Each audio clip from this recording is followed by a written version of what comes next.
하고 강제력을 부여하는 것은 좀 다음 단계에서 저는 충분히 검토해야 된다고 생각합니다.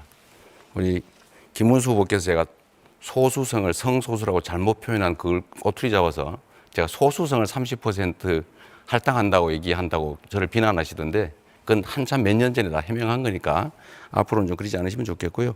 자, 발언할 기회를 얻었으니까 이준석 후보한테 좀 하나 물어볼게요.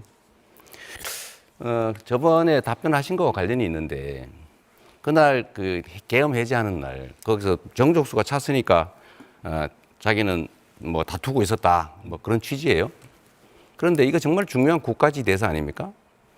강남에서 술 드시다가 바로 국회로 온 것도 아니고 집에 가서 옷 갈아입고 샤워하고 그러고 지금 국회에 와서 다시 또 확인하면서 안 들어가고 그 다툼하면서 시간을 보냈다는 거잖아요.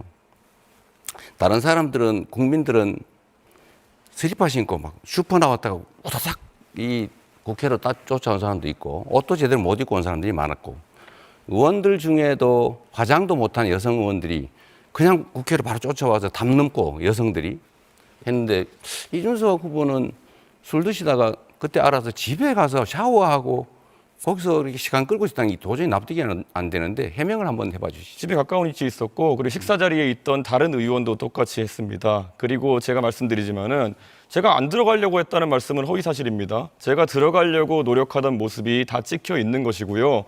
담을 넘느냐 이런 문제 같은 경우에는 그 자리에 민주당 의원도 있었습니다. 4명의 의원이 같이 있었는데 국회 경비대가 담을 차단한 상황이었고 저는 거기에서 계속 들어가려고 하는 모습이 영상에 남아있는 것인데 안 들어가려고 했다? 무슨 허위 사실을 주장하시는 겁니까? 거기서 말다툼을 하고 있을 때 옆에 누군가가 의원님 담 넘어서 들어가셔야 됩니다 하니까 시끄러 임마 이러면서 말 막았잖아요. 그때는 다른 이미 사람들은 표결이 끝난 거기 있다가 뒤였습니다. 넘어서 옆으로 해서 담을 넘어갔거든요. 그때는 이미 표결이 끝난 뒤였습니다. 글쎄, 한참 그거는- 뒤였습니다.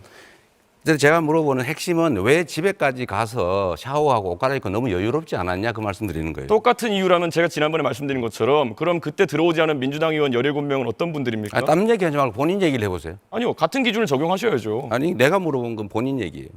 자꾸 논점을 흐리지 뭘 마시고. 원하시는 건지 모르겠어요. 그러니까 왜 제가 그랬냐고 물어보죠. 저를 도덕적으로 비난하시려는 겁니까? 아니면 어떤 기준을 잡으시는 겁니까? 질문에 답을 하시는 게 좋지 않겠어요? 그러니까 무엇을 문제 삼으시는 아니 왜 겁니까? 집에 가서 샤워하고 그렇게 여유 있게 했냐? 나라의 운명이 달린 여유 있게 일에. 하지 않았습니다. 즉시 가서 즉시 나왔습니다. 글쎄 그게 그렇다고 하니까 그렇게 알겠습니다. 긴밀하게 민주당 의원 2분이랑도 소통하고 있었습니다. 네, 계속. 됐습니다. 네, 좀 톤을 낮춰야 되겠네요.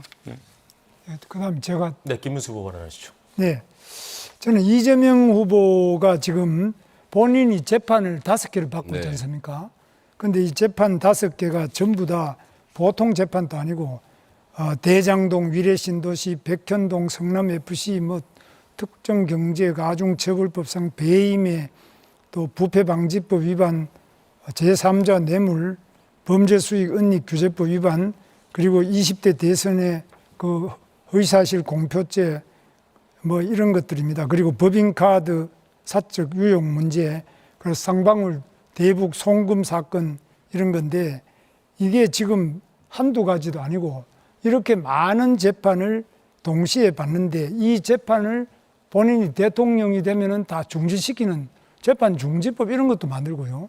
또 대법원에서 선거법상 허위사실 유포죄 이런 거 하니까 공직선거법도 지금 바꾸고 있고 또 대법원 판결 말고 딴 것도 하고 있다는데 이런 상태에서 더구나 또 지금 미국의 워싱턴 한인 회장이 제임스 신 그 회장이 우리 이재명 회장을 고소를 했습니다. 고발을 해놨는데 바로 국무부에도 고발하고 또 상무부에도 고발하고 유엔 안보리도 고발해놨습니다. 이게 유죄 판결이 나면은 사실 대외 활동에도 굉장히 어렵습니다.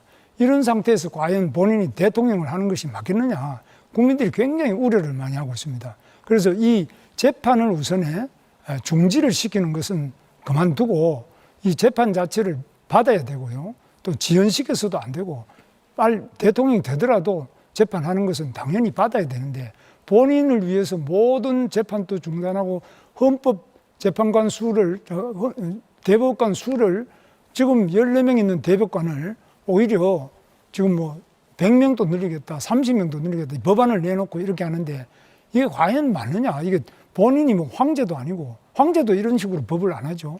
여기에 대해서 참 우려하는 데 대해서 어떻게 생각하십니까?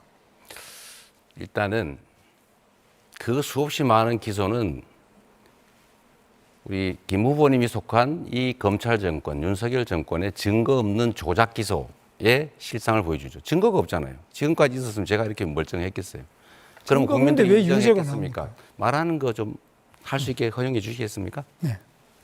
그리고 이런 일반적인 사법 절차에 관한 문제는 법과 원칙에 따라서 정해지는 대로 따르면 되고 그런 법률들은 국회에서 아직 논의 중이기 때문에 단정하지 마시면 좋겠어요. 네, 이재명 후보의 발언 시간은 모두 마무리가 됐습니다. 앞서 먼저 발언권을 신청한 이준석 후보 발언하시죠. 예, 제가 이재명 후보에게 물어볼 것이 있었는데 발언 순서가 엉키는 바람에 질문해도 답변을 들을